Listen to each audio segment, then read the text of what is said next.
Well, good morning and welcome back to hour number 2 of Tampa Home Talk. We have an exciting, and I mean exciting hour planned for you this particular hour. And if you live in the city of Tampa, you will not want to miss this hour because we are going to talk all about some of the stuff going on within stormwater within the city of Tampa. Some of the redesignations or stormwater advisory list is what they have been renamed to. Without further ado, I want to introduce our special guest for the show. You go by Alex, right? Yes. Mr. Alex, is it Awad? Yep. Awesome. And so you are the Chief Planning Engineer for Stormwater Engineering Division for the City of Tampa and graduate from USF. Yep. And the you've Bulls. been Go Bulls. Go Bulls. And you've been with the City of Tampa since 1988. Is that right? Yes. All right. Long and time. Married for how long? 26 years. All right. And Proud of you. 4 kids? Yep. Yeah, we were talking about that last week. That's 21 years for Chris and I. Oh, excellent. Good And for you. he was working for the city when I met him, and Wow. we courted That's for what I 5 thought. years. Yeah, He's before we been got there married. longer than I have. So. Wow.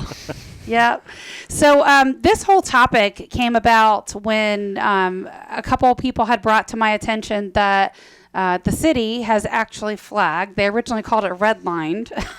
And figured out that was kind of a no-no word, right, in real estate. And they changed the name of it to Stormwater Advisory List. And so we're going to talk a little bit about what is the Stormwater Advisory List, when did it actually come out, why is it here, and all of that sort of fun stuff.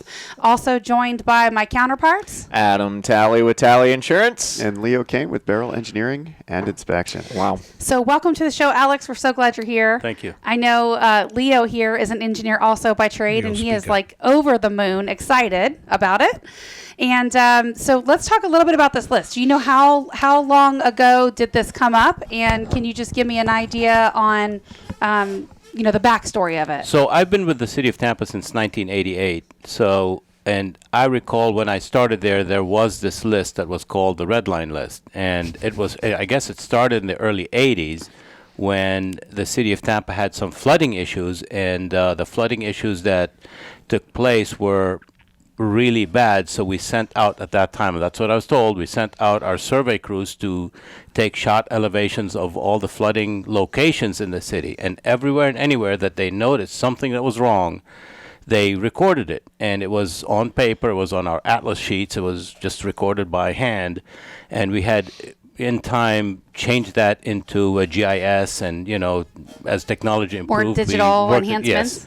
So from 1980, we decided, or I guess the city decided, whenever we know about issues that were problematic for a certain property or a location, we would record it. So the resident or the future buyer, home buyer, or the future property owner, or anyone at least who called about it would know, is there a problem with this property that they need to look at prior to buying it, or maybe we can solve it even if a developer wants to buy it. Do they need to do something that would not impact the property itself and not impact the surrounding properties? So let's talk about it and give a little bit of a real world example, right? Because you guys, you spend some time in the field, so you get to see some of these things firsthand.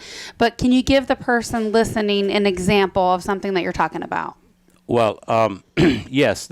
Okay, I'll take you a little further back, because in 1929, the Southwest Tampa Drainage District owned everything in Tampa before we annexed it into the city. So at that time, there was nothing down there but palmetto and ditches and cow pastures and what have you. So the development district piped in every ditch that was already there, whether it was diagonal, it didn't matter. They piped it all in, and they subdivided the property over it. So fast forward to the 50s and 60s, houses got built all over South Tampa. Mm-hmm. So some of these houses have pipes underneath the house going diagonal to the bay. And unfortunately, the houses now are old. The developers come in, they buy the lot, they tear it down, and then they find out all of a sudden that there's a pipe underneath the house. What do? So we do not object. We have never objected on the advisory list to anyone not developing on the property. That is not the city's intent. The intent is to develop it where we can maintain the pipe and the surrounding area is not affected, but by what the development. So let me does. ask you a So- question, because I'm drawing this picture in my head, and I'm sure the person listening might have something similar in their head, right? As we hear you describe it, you have a little, average size lot in South Tampa, which is kind of small, and then I'm envisioning like this pipe running underground right in the middle where the house is. Is Right. that Right. realistic? Right. And how big are these pipes? Well, the pipes are, depending on, some of them are 36-inch in size, some of them are 4x5, so some of them are pretty sizable pipes. They're pretty sizable that take drainage from 900 acres, so they're pretty sizable pipes. Nothing to sneeze at. They're Right. pretty big pipes. So what are your, let's talk about like if this is a house, right, and it's getting torn down because it just needs too much work, and then you have the whole FEMA 50 rule, right, Leo, which we talk about all the time, which says you can't build more than 50% of the home's value up, Well, right? that's a little different. That is on areas for like Davis Island or the houses that are by the coast. FEMA does not want you to, renovate a house that's not worth it. So, and Right. they want you to elevate it up. So that's a totally different. So my thought is, like, let's say the improvements they want to put in it are so substantial that it makes sense to just tear the house down and rebuild it, right? So in this particular instance, the city's idea is to let the prospective homeowner know where would- that pipe is and how you Right. need access to it. Yes, and then the development of the house would be, for example, our standard design is slab on grade. In this case, the slab on grade would have to be deep footers so that it straddles the box and that either the existing pipe does not fall apart or we don't want cracks in the house. Right. So there are design And do situations. they ever that- relocate where the house is and maybe move it further back? Yes, that always happens. It's the cheapest way to do it is to relocate depending on where the pipe is located on the lot. Well, it seemed like then it would make sense, right, to move the whole house footprint back. you could, or sometimes if the pipe is diagonal on the property, there's Nothing you there's can no, do, right? it's tough, so you can't So really. what happens if you have a problem with the pipe and it's under the house? Like, Well- how does that work? Well, we have engineering firms that come in and shotcrete it, take care of it, fix it, from the interior of the box. So and you then- can chime in on this, right, Leo? Yeah, no, there's several products out there. Shotcreting is where you actually would put a tube in and then you put concrete around the tube so it actually gels to the outside. But more commonly, they're using if it's a sewer pipe, they're going to use a pink product or a purple product that does the same thing, but it's more a resin or a poly. And so again, if that pipe fails or collapses, how is it? Collapse is a little that's- different. Yeah, that is a catastrophic failure. Okay. If there's such a pipe that collapses. I mean, these were put in 1929, so they're 90 years Right. old already. Believe it or not, I mean, they're in great shape. They've really built them in differently to than last we do it almost now. 100 Yes, years. They're doing pretty good. We've been able to go in and fix it, and if it's that bad, we would end up relocating it somehow. So that's a totally different. Now we're talking relocating the system, and So if the lot is flagged, right, and it's on the advisory list, how does that impact the person that's going to be rebuilding? well, okay, they're Like, is there additional cost for them, or? It depends on what it's flagged for, and it could be flagged for anything. It could be flagged because we may need an easement because there's a ditch in the backyard. It may be flagged because the lot is lower than the street, and raising the property up may impact the neighbors. There are so many things that could flag the lot itself, not to the detriment of it cannot be used or built on, but there are regulations, there are building requirements that would require that property to be raised, to be brought up to standard. So it's never a negative, it's just something advised that the resident or the contractor know that, yes, and sometimes it may be a little bit more because you're buying a low piece of property and now you have to raise it up. So I don't know. Right. 2-3 feet of fill dirt, how much does that cost? Roughly, how many of these properties are on the list? Would you say? I would say about 5% of the lots in Tampa have the advisory Right. list comments. They're on them. redlined in your system, which is why you're looking. I at changed the color to blue. So You did? Yes, Okay, get so off now they're the blue line. lined. It's blue line. So, with them blue lined, I'm just curious. Is there is there one thing that's like the top out of most of those? I think lots? that the most critical are the ones with the pipe under structures. Okay. Those are the ones that to us are, unfortunately, the resident doesn't know that they're there, and the contractor doesn't know. Nobody knows that they're there. We know because it's on a map. But you guys run in those storm drains. yeah, and you know Yes. some people that do. Yes, I do. So yes, it those are the worst. I mean, that to us, it's tough because you're advising somebody who's been in the house for 50 years. Yeah. Oh, by the way, You got a storm pipe under guess your what? house. Yeah, you do. And what's funny is that sometimes you have to really drive some of the neighbors, and you'll see the lid, and the lid. And All we'll be back right after Hold the that break. thought. Yeah, we'll be back in just a second. 813-377-2775. That's 813-377-2775. I'm Adam. Well, good morning. Welcome back. Tampa Home Talk. You're listening to Leo Cannyn from Barrel Engineering Inspection with Katrina Madewell from Keller Williams Realty in and Tampa the Home. host of Tampa Home Talk. Got Adam Talley. I'm very excited to hear his 2-minute tip of the week when we get out of the next segment. And yeah, this is just an exciting hour for me. I know you have a million questions I for don't Alex. really have a lot of questions. This Really? is more about information and education to the listeners. I don't really have questions that would be the tough questions. I mean, I could ask. Well, I mean, I know you can probably answer a lot of the questions Yeah. along with Alex, But I think our most common question, and you have to think about, this is what I call the ground saturation season. When we get to middle of July through probably like August 10th, the ground is saturated to the point where something natural called percolation, which is where water seeps into the ground and disappears, can't happen. So in South Tampa right now, we end up with a lot of flooding because the ground is saturated. well, South Tampa's so low, right? Well, it's- like it's low. It's low, but not as New Orleans low. Yeah, No, it's not, right. it's not So that Right, we're right, not right. that bad. We're not below We sea are low, level. but But we there We don't need a levy. We just right? get a lot of Yeah. flooding during this time of the year, especially we had a tropical system that hit us last week, even though it was not named. We have another one that's just kind of hovering, that's basically deluged South Tampa for the whole week. So a common question this time of the year would be, why does my street flood? Maybe you can help shed So- some light on that. So yes, our system was designed back whenever it was put in for like a mean annual event, high intensity, short duration storm. Our street floods now because of, in my opinion, when we model the neighborhoods now, and we see that single family houses, for example, were designed for 35-40% impervious. We've got houses now on these 50 by 100 or 60 by 120 or whatever. They have swimming pools, decks, wide driveways, 2-car garages.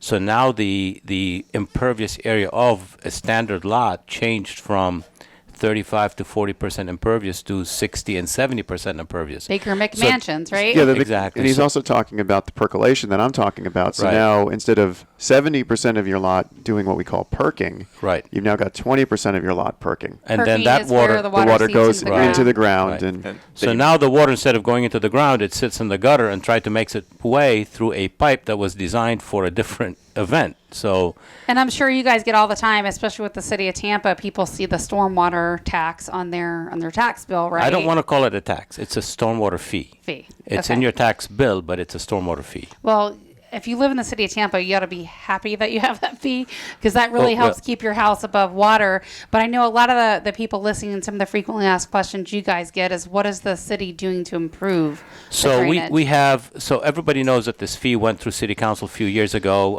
There are two fees here, the service assessment and the capital improvement assessment. The service assessment was designated to do pond maintenance, street sweeping, curb fixing, ditch cleaning, outfall pipe cleaning, barnacles taken out of the pipe. They haven't been touched in 50 years. so- Excellent point, Alex, because I don't think most of the person listening realizes how much stormwater actually does. Right, and at some point prior to the fee, our budget was not anywhere close to being able to keep up with the needs of the city. So Especially with aging pipes, right? exactly. So the city council approved the improvement of the stormwater, the service assessment, and then a year or two later, the capital improvement came on, and that basically assisted with doing larger projects. So I have a question for you before we get too far away from the percolating thing. I'm a City of Tampa resident, just so you Excellent. know. Channel Love it, side. love it, channel side. So that was my question. So with the percolating and the need for that, how does that work downtown or Channel Side or Water Street, where it's Well, a some of the concrete towers jungle, down there, as you can see, some of the towers by Channel Side Drive, there are retention ponds out Right. there, and that's where all of that percolation takes place. Well, they also modify the infrastructure, right, before they allow those big Oh, developments definitely, to come in. definitely. Yeah. Now, the theory is with downtown and like Ybor City, it was impervious. It was all built out for 100 years. So tearing down a building and putting something up doesn't really mean anything. It's still going through the same system. But for newer parts of town, they have compliance with the state, which is Southwest Florida Water Management District requirements, and the city requirements for development. So. Yeah, developments are actually better than single-family McMansions because with a development, they're required to have a stormwater plan. So they're required to have some kind of retention, dry or wet. They're required to have boxes and some kind of mini system. That system is generally required to filter before it'll connect to the city of Tampa. So In a nutshell, improve everything under the ground before they build. yeah, pretty Right. much. Yeah, so with the development, that's good. McMansions are where we really get hit with the inability for the ground to collect water. So when I'm peering through the fence over at Water Street, all the stuff they're doing right now is probably putting in the pipes for the stormwater and that kind of they stuff. start with the Digging it. underground. The big. There's going to be blue pipe. There's going to be dark blue pipe. There's going to be pink pipe. And I got to go green look pipe. for it. I'm very curious now. Depending on the color of the pipe, depends on what it's for. What does the color of the pipe mean? Now we want to know. Well, water, sewer, What's a pink pipe for? Pepto-Bismol. Reclaimed water. yeah, reclaimed. Okay. Stormwater pipe is usually the concrete, like a Great like looking. a culvert Yeah, looking thing. yeah, yeah. Awesome. So the capital improvement projects that we touched on just a moment ago, what are some of the examples of the capital improvement projects coming to the city? Okay, so we had 5 major areas that were designated for major capital, and I'm talking over $30 million worth of work for each side, for each project. I'm sure the person listening wants to know, where does $30 million go? Well, That doesn't go very far, Yeah. unfortunately. yeah, so the first one that we started with was the Dale Mabry Henderson outfall to the bay. And you can imagine from Dale Mabry and Henderson taking water through a pipe network to Estrella and to cross West Shore, cross Manhattan, Lois, and onto the bay. So that is about a $36 million project. It's co-funded with SwiftMud. And once we get to Watrous intersection and Dale Mabry, DOT will pick up that portion and pay for improving Dale Mabry from Henderson to Neptune. It's a good thing. Henderson already runs diagonally, so we seem to have Right. a good history of running things diagonally. Hey, Yeah. that works.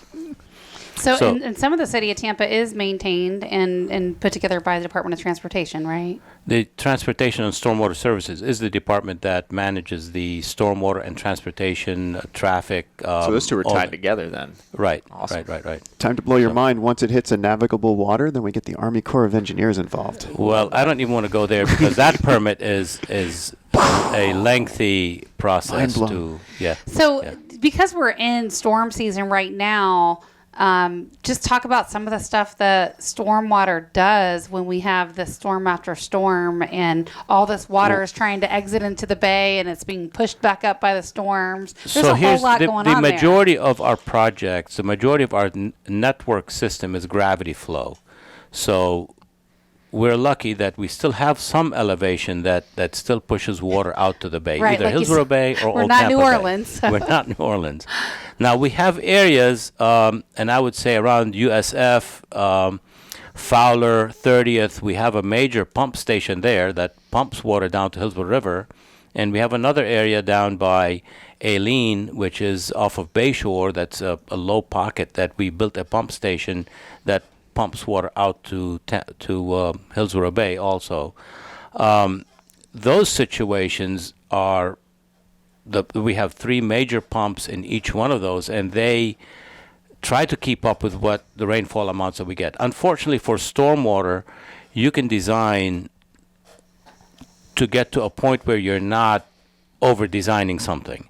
So you're Which gonna, engineers can very easily yeah, do, so you, right? so you I want- Why is everyone looking at me? All of the ones I know. Why is everyone looking at me? there's always a cost benefit to what you're doing, So the cost benefit for Aileen Pump Station or Donut Pond Pump Station is X, and you may get a rainfall event that dumps a 100-year storm on you, and you can only pump so much. So sometimes we get these situations and the ponds that we have don't handle it. But the good thing is that because of our maintenance program, our ponds are clean, our pipes are clean, so the flow is much better. The rate that the water recedes in the pond and in the street is much better.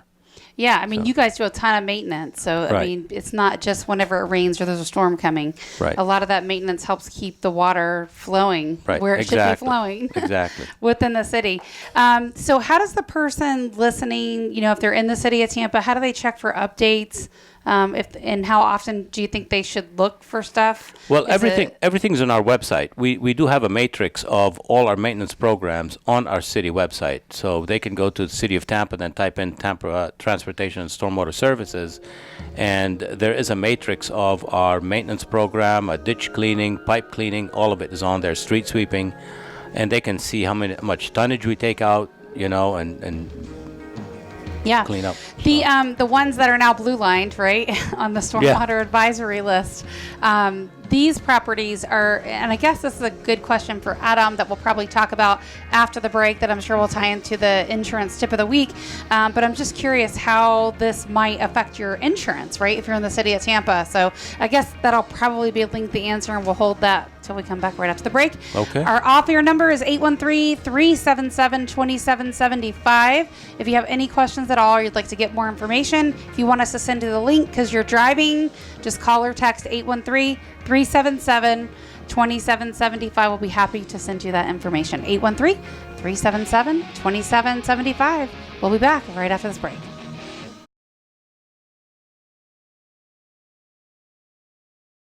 Welcome back to Tampa Home Talk. This is Adam Talley with Talley Insurance, and we're going to dive into the 2-minute tip of the week. And my tip this week, since we're talking about flood insurance, is just a reminder to people out there that floods do happen even if you're not in an A zone or a V zone, which is what's going to be mandatory for you to get flood insurance from your mortgage company. But floods do happen in X zones, and there are a lot of options out there for you now. So you don't just have to go through the National Flood Insurance Program. We can do private market. Wrote one this week, and I think it was a mutual client here. Flood policy, X zone, $260. I was going to say, and they're cheap. If you're not in a flood zone, they're really cheap. $260 for what I think it was $250,000 in coverage for the dwelling. So that's that Brighton? pretty cheap. Yeah, Maybe, I think yeah. so. Yeah. So, anyways, there are a lot of options out there for flood, and we have several. Awesome. And we're going to talk about some of our properties we have coming up in a little bit later that. segment in the show. I would like to go back to Mr. Alex Awad. And we were talking about the insurance piece. So, and I know Adam can probably chime in on this as well. Some of these properties that are tagged or blue lined or on the stormwater advisory list, how does this affect the insurance? We don't really get into effect of insurance on a property, but I would advise anyone that have a pipe under the structure, that are building with that they do seek insurance on a separate. Adam, that's I don't know if ping that, back to you. So yeah, I don't You're in know. the city of Tampa. You got a diagonal pipe under your house that only stormwater knows is there. Are you guys even looking for that stuff? So we're not looking for that, but I will tell you another tip. If you He's know, like, we're gonna be looking for it now. if you know that there's a pipe going underneath your house, I highly, highly, highly recommend that you get ordinance or law coverage in case it costs more to rebuild that house, because now you can't put a slab, you can't do what you have now. You got to go deep, as he was talking about, around the pipes. That could be an issue. So isn't ordinance and law coverage included in a policy with replacement costs? No. So those are two separate things. Replacement cost is basically, and we've talked about this before. We can have an attorney argue this both ways. Oh, yeah. Because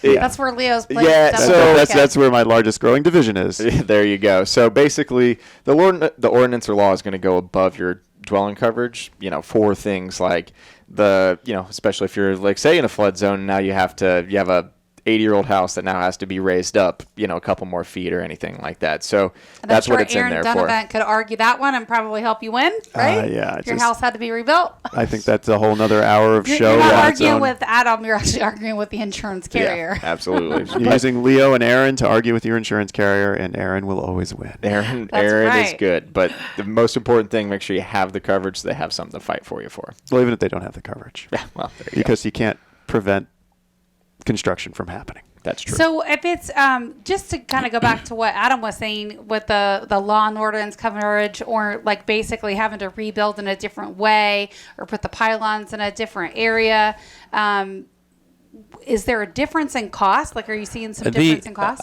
We don't. I mean, all we do is we tell them what they need to do. The difference in cost is really between the contractor, the homeowner, the developer of the property.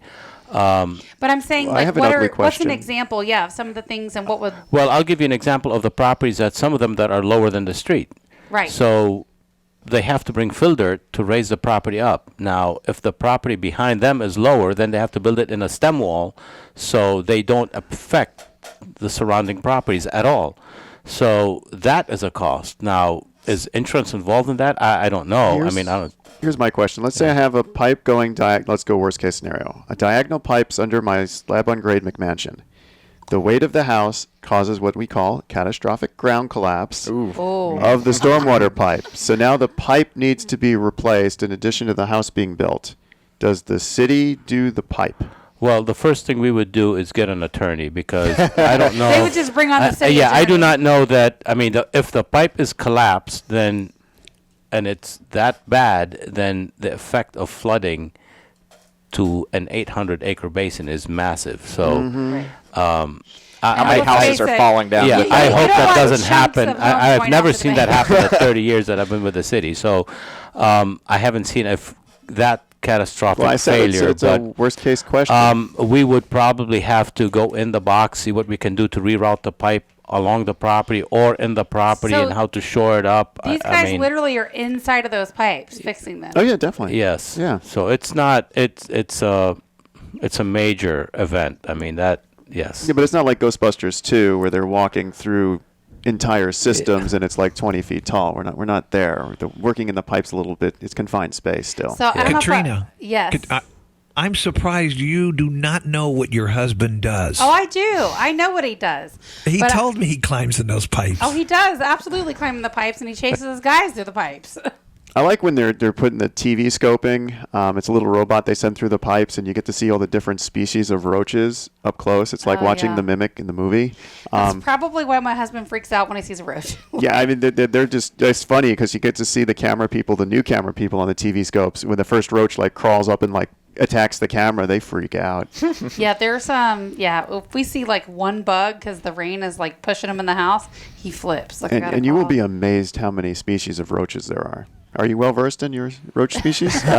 I'm not, but I'm glad I'm not into the TVing He's of like, sewer lines. I'm the as bad. engineer. I don't wanna Well, climb the the pipe. stormwater pipes are much cleaner than a sewer line. I mean, Right. those guys that have to TV the sewer lines are now you They're can brave see- men. Yeah. And women. Excuse me.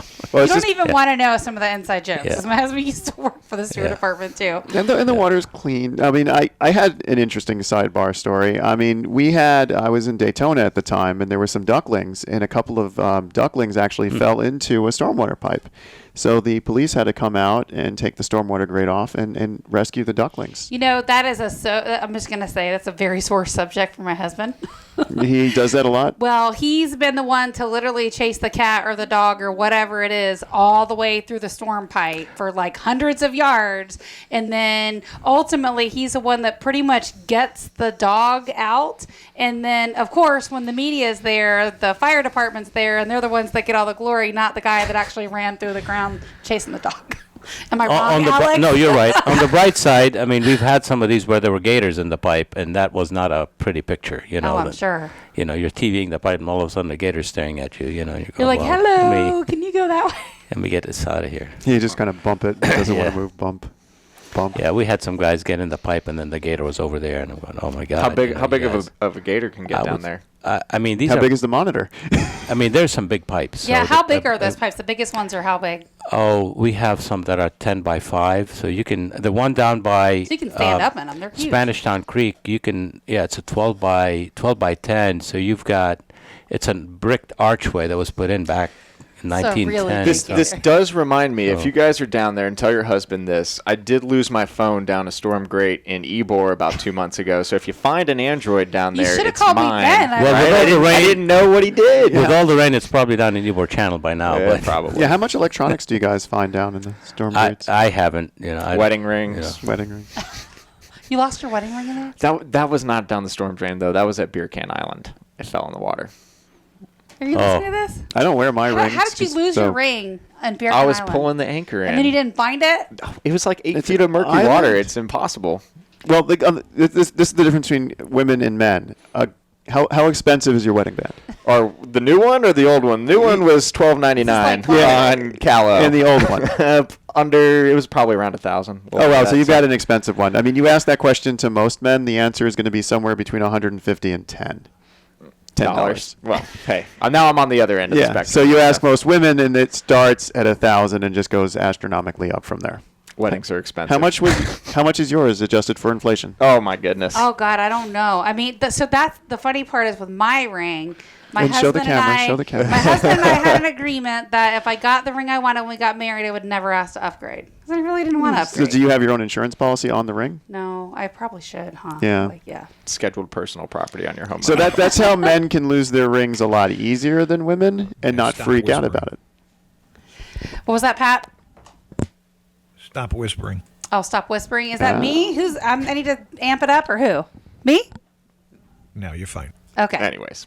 So yeah, my husband's chiming in saying where you see the water moccasin right next to the pump. Oh yeah, that's not a that's when deadly you're trying snakes. to change it out. Yeah.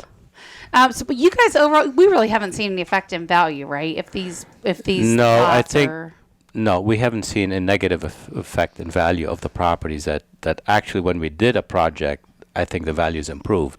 As an example, the pump station we built on Aileen. Prior to us putting a pump station there, these houses were going for a couple $100,000, $300,000, and then once the pump was put in, we're seeing a total change in value of houses. It's close to Bayshore. Yeah. I would venture to say they're over $900,000 a house. So. Oh wow! There So was- that's how there was- severe the flooding was before you guys put in Yeah, the. Wow, yeah. that's amazing. So, what's your favorite thing being an engineer for the city of Tampa? What's the highlight of your career? Well, my highlight is that I mean, I'd like to see improvement. I'd like to see that after get to be 30 involved years. in that, right? Yes, I'd like to see that we studied it, we looked at it, we built it, and truly something really positive happened. The two things that really stuck out is the pump stations that we built on Donut Pond and Aileen.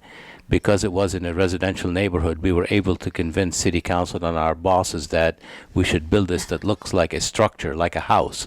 So you go by it, you'll say, man, this is a really nice house here, and it really isn't. It's a pump station. Oh, wow. So I that's didn't even know that. Wow, that's so That's- smart. I didn't even yeah. think about that. That's Yeah, so so smart. that's the... Where is that at? Just out of curiosity. One is off of, I think, 115th and 30th, and the other one is on Aileen and McDill. So if you drive down McDill Avenue, get to Aileen, and drive down the street, and you look at the neighborhood, you cannot tell from Aileen that this is a pump station that's Now out the there. area down by in Port Tampa, that area is all really, really low, isn't it? So that area is being redeveloped now. I mean, there's Ashton Woods has built a bunch of new houses there, a couple of hundred, I think, and Lennar Homes is building new houses there too. Mm-hmm. So that area between Inner Bay and MacDill Air Force Base is totally taken off, and you can tell. Yes, it was really low. It was all palmetto at one point, and it was at maybe elevation 2 and 3, and they're having to bring in fill dirt and raise everything up to meet FEMA requirements and development requirements for that basin. Well, for it's so that funny. neighborhood. I had some folks that were living down there before. It was really cool to live in that area, right? Like South Tampa was like the area, but north of Gandy. And I was like, yeah, this area is changing. It's like South Tampa.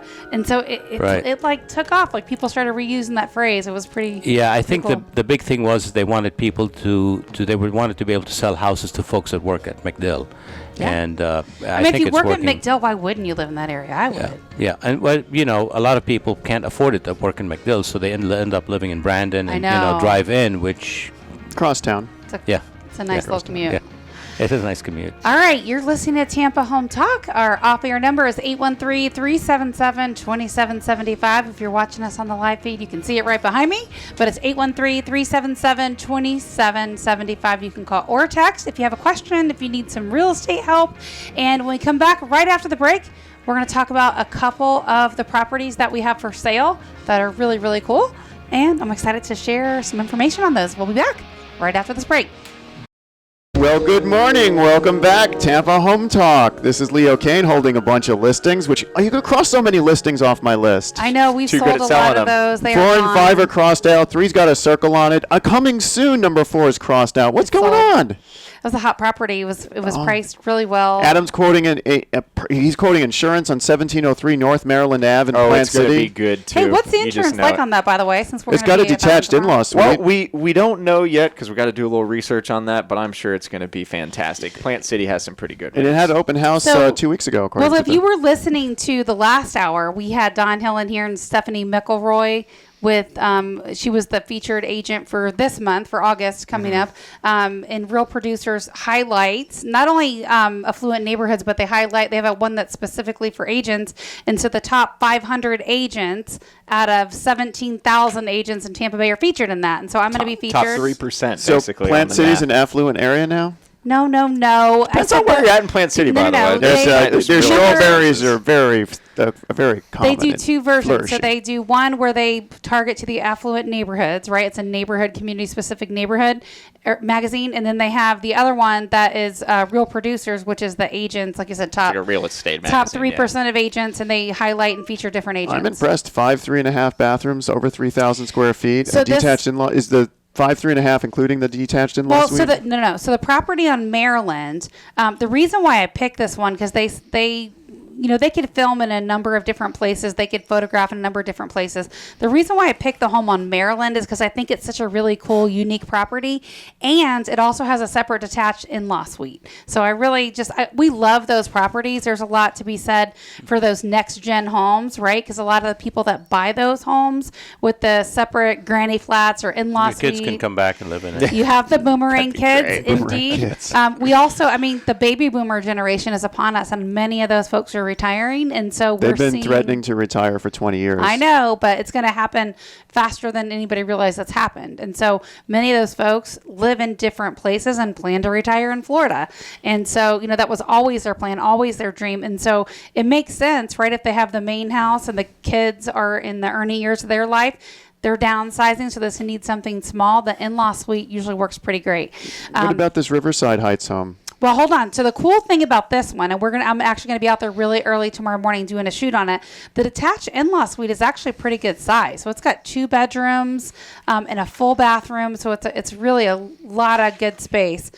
You were asking me how big it was. So the 3319 is just the main part of the house, and then I'm trying to think how big that other part is. I just looked this up yesterday and it didn't stick apparently. But this house is just so cool. Like the size of the lot alone, it's on almost an acre. It's got a beautiful, beautiful koi pond. The guy actually let me feed the fish when I was there, so that was pretty That cool. is so awesome when you throw the little things up and they can open up in the catfish mouth. They're huge. The koi fish in that They'll grow pond as are big as the huge. pond will let them, and you Yep. keep feeding them. So this property right here on Bird, is that the one you were asking me Yeah, about? Riverside Heights. So this one's got a little in-law suite as well. No, it looks like a little shed in the I background. know. Well, it looks like a little barn sort Yeah. of thing. Yeah. But it's cute. That one's actually a 2-story little area. And the owner that had that property before, she actually made this it's a perfect little man cave, but it was a lady that owned it. And so basically it's a pool table all downstairs. And then upstairs is a big open area with a bathroom and stuff. So it's pretty cool. Interesting. So it'd have to be built, all the way out with a shower to accommodate a full-time person living there, but it's definitely a cool little hangout room. Now, I got a question for you when we're talking about these detached, guest houses and that kind of stuff. Have you seen any to where people are putting, say, like tiny homes as a detached or something like that on a property? You might have a little bit to chime in on this, but I know some of the things that we're seeing, and we saw this also in Pasco, is the problem with these that some Zoning. people are starting to run into is zoning. And when you have even a granny flats or a small little tiny home or anything, it's still considered a separate dwelling. And now, instead of being a 1-unit property, it's technically kind of a 2-unit property. So sometimes we do run into issues Mess with with zonings taxes on and these. stuff, So all you Well, gotta do I is mean- have a bar sink and don't put a stove in, and you're good to go. Right. So technically the stove is the biggest thing, the cooking device, Yeah, right? the cooking. See, I learn something every day on Yep. this show. So The cooking device is what keeps it from technically being an additional. you put the grill on the outside. Yeah, call pretty it a day. pretty much no stove, and the sink has to be a bar sink. It can't be a 30-inch double basin sink. Right. But if- Bar sink. Bar sink, the bar 18-inch, the little tinier sink. Okay. So if you do those two things, you're not considered a separate dwelling. Right. So here's the thing: the impact fees, right? It's zoning, right? So it's technically 2 units is a duplex or a multifamily, technically, right? So you want to stay out of that category if it's this in-law suite. But the problem is if it's a 2-unit property or there's more than one, you technically have to pay impact fees on that second unit. And so you guys can probably chime in a little bit more as to why. I don't know about the zonings of the properties, but I know that usually the residential multifamily, that allows other dwelling units or rental units on the property. So in-law suites is really just for a single family RS, whatever, residential single family 50, 60, whatever. So the impact fees, as they are set for everything, the impact fees cover multiple issues, multiple things that the city takes. So city or county, infrastructure, right, and all this sort of stuff that goes along with it. But we're going to start to see more and more of this, I think, and I think we'll have probably even some legislature in the future that kind of pushes towards maybe a different zoning classification or something like that. We should get a politician on this show. We've had a few. Well, it's time to have another. When are we getting Joe Citro? I thought you were asking him. When are we getting Joe Citro? We had him booked for a show and then he couldn't make it, so we need to probably rebook him again. Yeah. That's one of the councilmen, right? Before we go, though, I do have a question for Alex. You talked about the 2 projects that you guys just completed, and they're working out great. What's next? What's coming next? So we have Cypress Street Outfall that's coming up next, and that's Rome Avenue, Cass. There's a lot of development there. The west side of the river. That's about a $30 million project, and that's co-funded also with SwiftMud. And that project is going to go from the first phase is already built. It's we're tying into the existing system that is stubbed out on Cass and North Boulevard, and then it's going to extend towards Armenia Avenue. Oh wow! So okay. It's all the way basically from where UT kind of is right there, all the way further, up to to where the JCC is. Where the that. Fantastic. Center. So one more property I just want to kind of tease our listeners with, because this one's not yet live on the market, but it will be very, very soon. As a matter of fact, it was supposed to be ready this week for launch this weekend, but because of the rain, it held up some of the construction, and we're running about a week out on that. But 6809 North 10th Street in Tampa, 3-bedroom, 2-bath, almost 1,600 square feet at $325. This thing is amazing. Move-in ready with a pool. The landscape alone probably has $50,000 worth of improvements. Beautiful, beautiful place. I mean, redone everything. So if you want information on this home or any of the other ones we've talked about, or if you want some help maybe getting prepared to sell your home, you can reach me at our off-air number, 813-377-2775. Again, you can call or text 813-377-2775. Alex, thanks so much for joining us. Thank you for having me. This hour went by quick, didn't it? Yeah, it did. All right. Remember, love where you live, or we're going to fix it. Welcome home. Have a great weekend, everybody.